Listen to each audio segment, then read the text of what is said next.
Living in a neighborhood with a homeowners association can be a real headache, right? Well, let me tell you about my buddy Mark. Mark's a pretty chill guy, loves his garden, and has this quirky thing for those pink plastic flamingos. He had a whole flock of them just chilling on his front lawn. They made him happy. But his HOA president, let's call her Karen, was not a fan.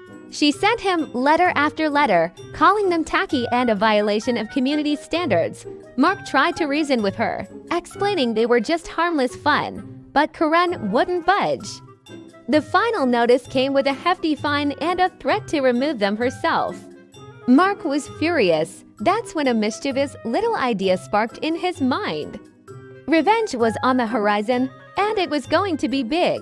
So what did Mark do? He complied. He subtly packed up his beloved plastic flamingos. For a few days, his lawn was depressingly bare, and Karen probably thought she'd won. But Mark was just getting started. He spent that whole weekend locked in his garage, and the sounds coming from it were interesting, lots of sawing, hammering, and the occasional triumphant laugh.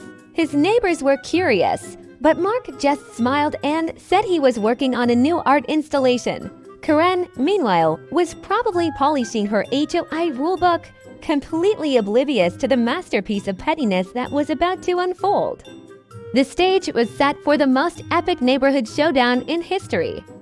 Early Monday morning, before the sun was even up, Mark unveiled his creation. He had replaced his small, plastic flamingos with two gigantic, 7-foot-tall, hand-carved wooden ones. They were hideous. I mean, truly, spectacularly ugly. The paint was blotchy, the proportions were all wrong, and they had these creepy, googly eyes that seemed to follow you. They were an absolute eyesore, and they were glorious.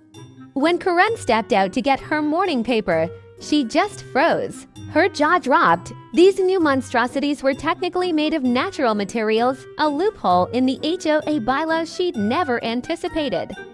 Mark just sipped his coffee from his porch, gave her a little wave, and said, "Morning, Karen." Like my new sculptures, the entire neighborhood was in stitches.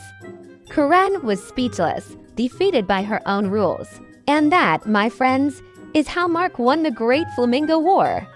Thanks for watching, and don't forget to subscribe for more stories.